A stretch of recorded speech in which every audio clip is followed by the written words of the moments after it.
Through this gate is my composting area, and I have hours and hours of video of me working in here making aerobic compost. And I've been noticing a lot of videos on YouTube lately making statements such as, you can make too much compost, or too much compost is not a good situation, or you can't grow food in 100% compost. And they are right only halfway, in that what they're speaking towards is anaerobic compost. If you think about the soil and our plants, they are aerobic. Aerobic means with oxygen. And when anaerobic compost is made, there has to first be a conversion. There are scientists who have actually studied this with 600 power microscopes, and they found out truly there really is a conversion process that has to happen. Whereas with the aerobic compost, it's all ready to go for the plants. It's already oxygenated. Now there are other considerations.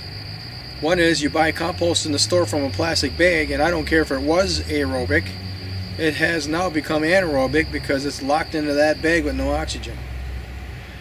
And even bad anaerobes can grow in that material and make a person sick if you're breathing it.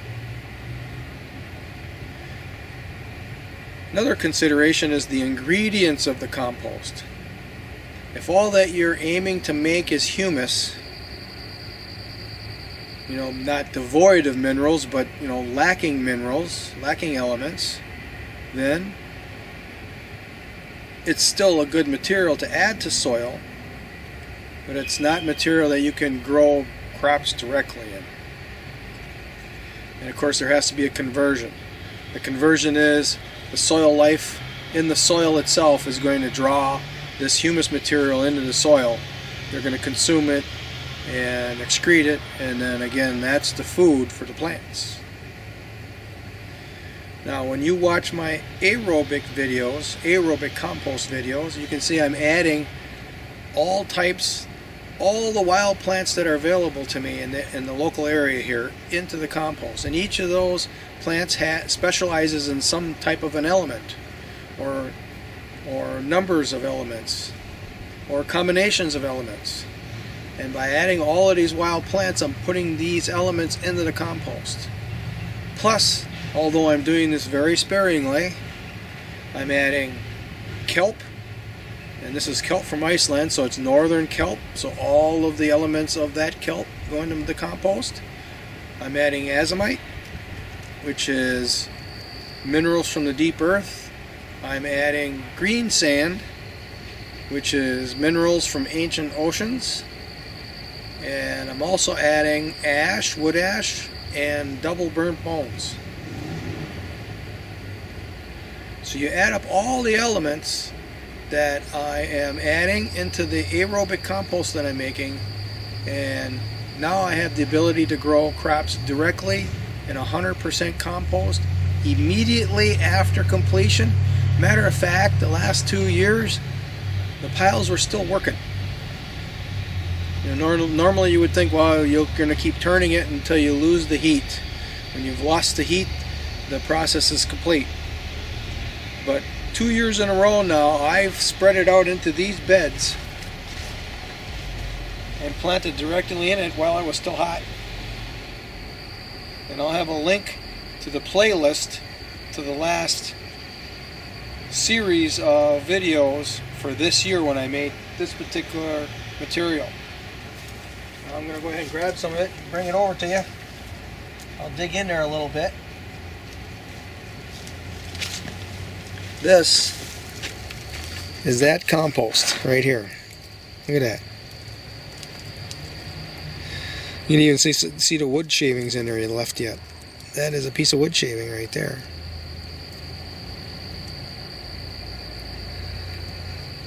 And that's what I'm growing crops in. Right here. Oh, and it turns into some wonderful material. I pile it up at the end of the year when I harvested all the crops. I pile it up in the shade. Of course, it freezes from the winter. And I've got this big mound there at the base of the fence over there. When I distribute it the next year, I do a number of things. One is I'll distribute it into some of my other garden beds. And then some of the material I'll put into pots, and I'll grow plants directly into pots. And then some of the material I add with this year's compost, and that's what that Achira is growing in, off in the distance. And I actually grew corn with the Achira. Now tell me how that happens, because there's so much carbon from those wood shavings. How does that happen? I don't add any nitrogen, yet there's plenty of nitrogen for these plants. Look at the leaves on them. Let me go pluck one of them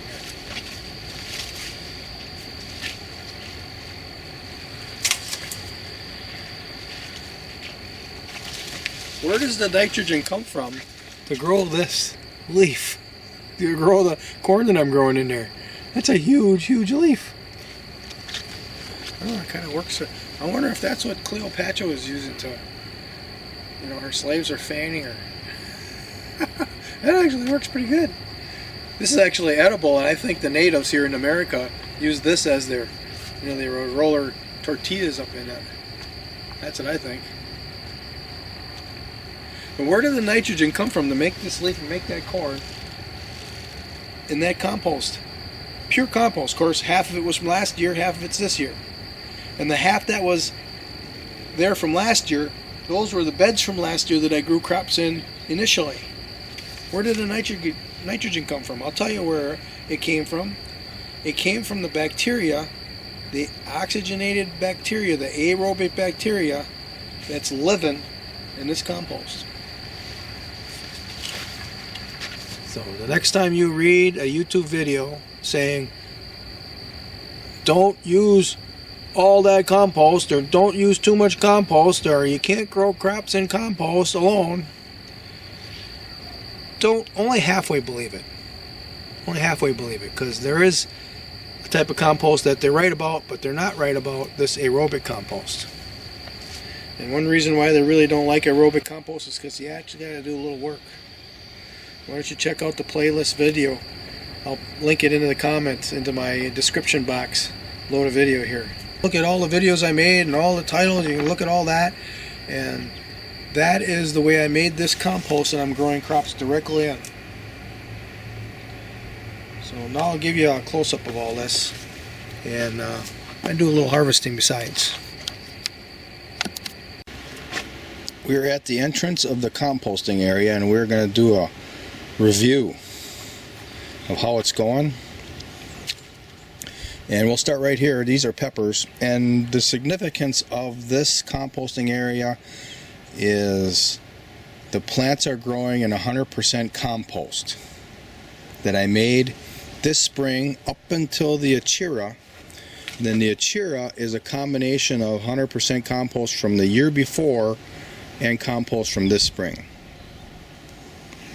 Now you're going to have self-proclaimed experts telling you you can have too much compost and you can't grow crops out of pure compost, and they are right when you're considering anaerobic compost, because our plants are not anaerobic, but they are wrong to make this blanket statement, and I'm going to show it to you right now. I mean, this is my third year now of doing it, and I've had magnificent crops every year other than when woodchucks come in here and eat them on me. But this is probably the best crop of peppers I've ever had in a small spot. I did have one really good year. It was 2012, and I do have some videos up on them. I had a lineup of them over here where the kiwi is, and it was very hot that year.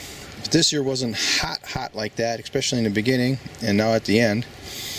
And what I did was I had these translucent roofing panels here. I had actually two of them. Right now there's only one left, but I had two of them. I had one on the outside too. So the peppers were growing in this little slot between the translucent panels, and they got a terrific start out of it. And then at some point I pruned them really heavy on the bottom, so that their stems would get up and everything would get up over the top of the soil line. And I have picked a lot of peppers.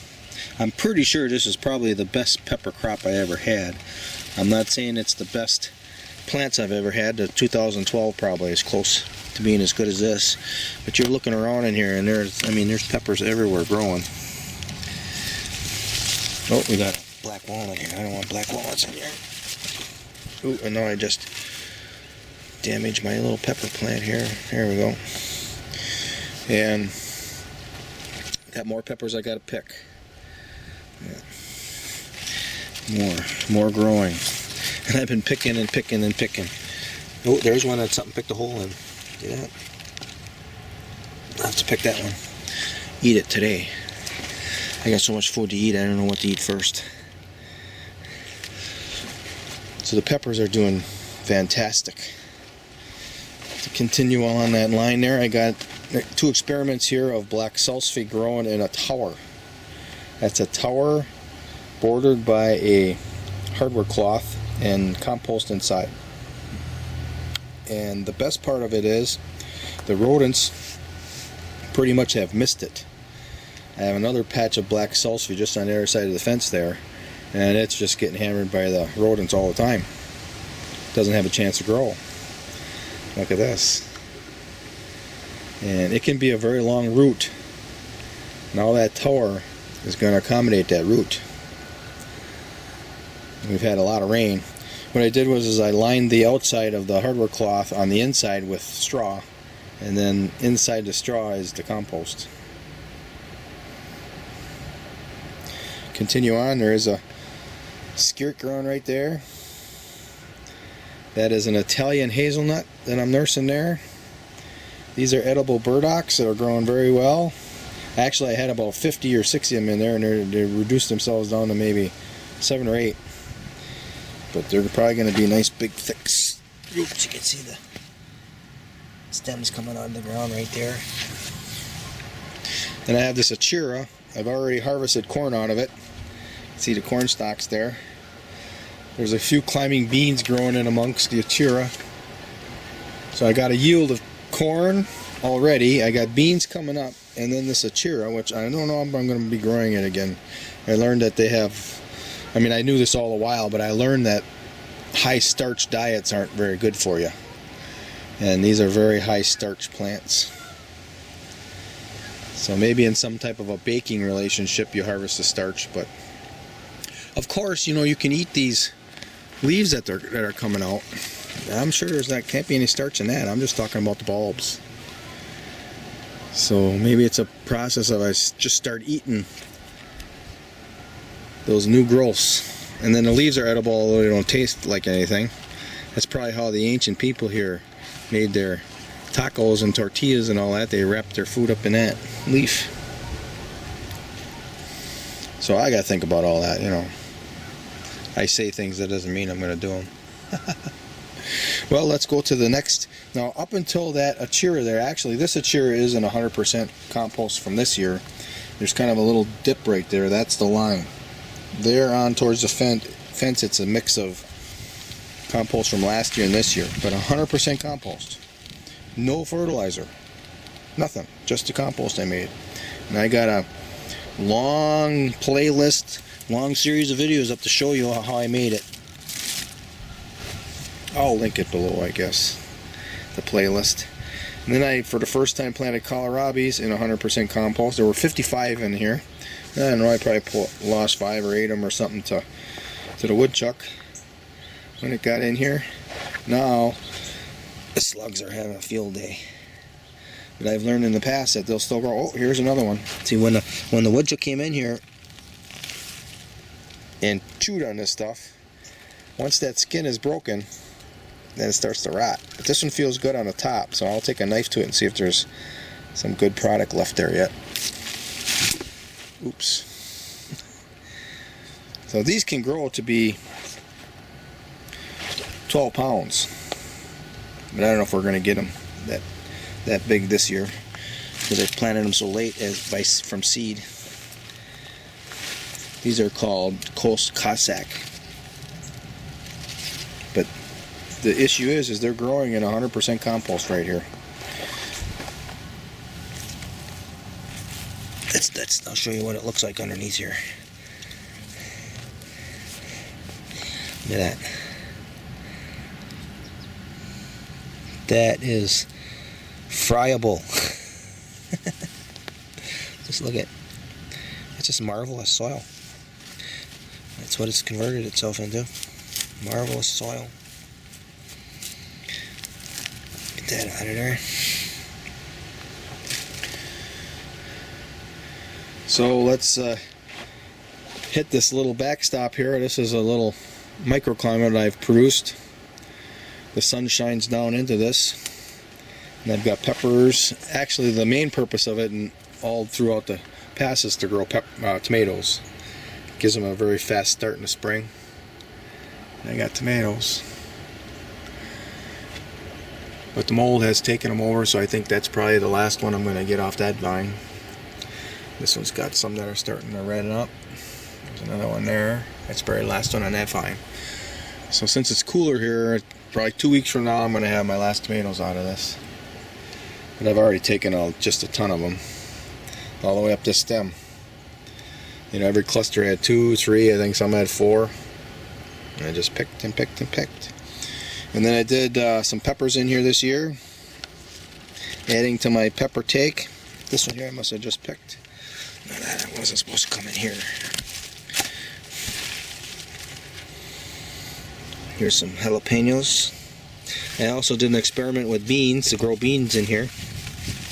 Beans with peppers and tomatoes to see what would happen.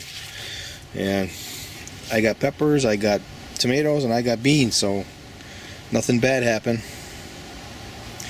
I got 2 tomatoes growing in here. The ones with the little tomatoes, that's a volunteer, came up on its own. I had grown teeny toms last year, and that's kind of a wild version of a tomato.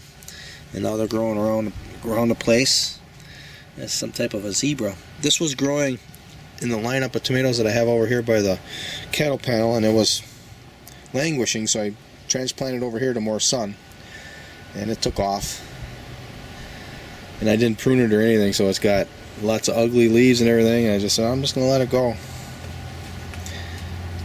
That's what I did. Ooh, I got more broccoli. I didn't even notice that in amongst all this. I cut that broccoli off weeks ago. Now we got some new ones. I better clip them because they're starting to flower.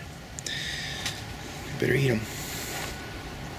And this row was meant to be just leeks and carrots, but the leeks failed because I planted them right before a heat wave came through. There was like a 3 or 4 day heat wave, and the little plants just couldn't live.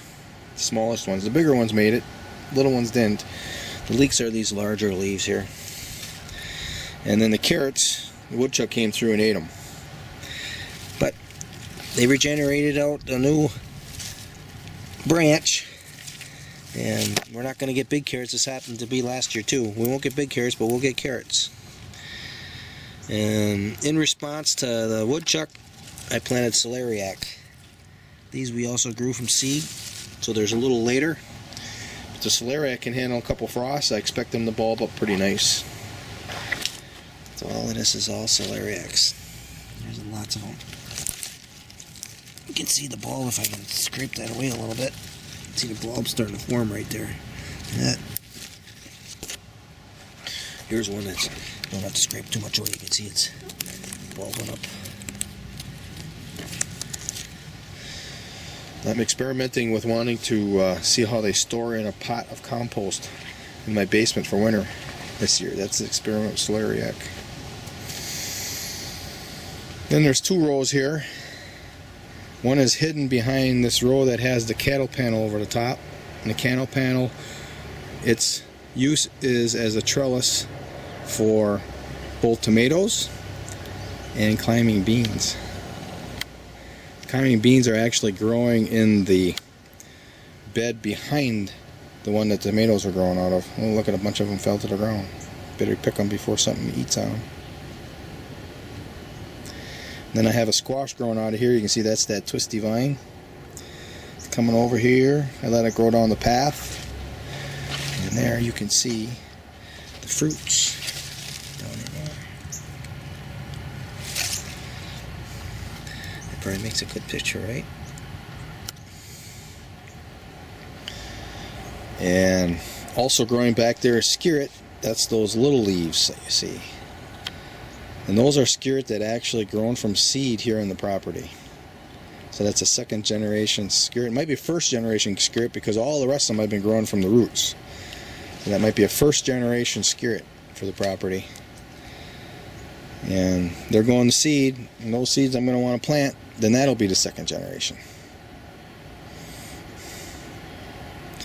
My grandma's onions were also planted back in there.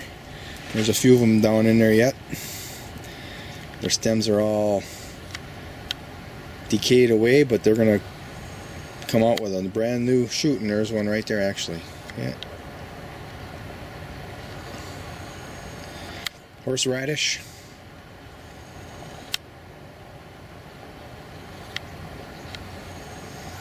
Skirret behind there, more skirret. And this, I got a stick fence behind the cattle panel, and those are all climbing beans.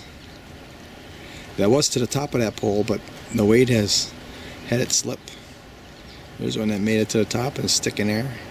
It's just loaded with beans. The whole thing is just loaded. All the dry beans I'm going to need for the winter time. That whole back stick fence is loaded. It's just that these couple of poles, they made it to the top. This was a product of last year.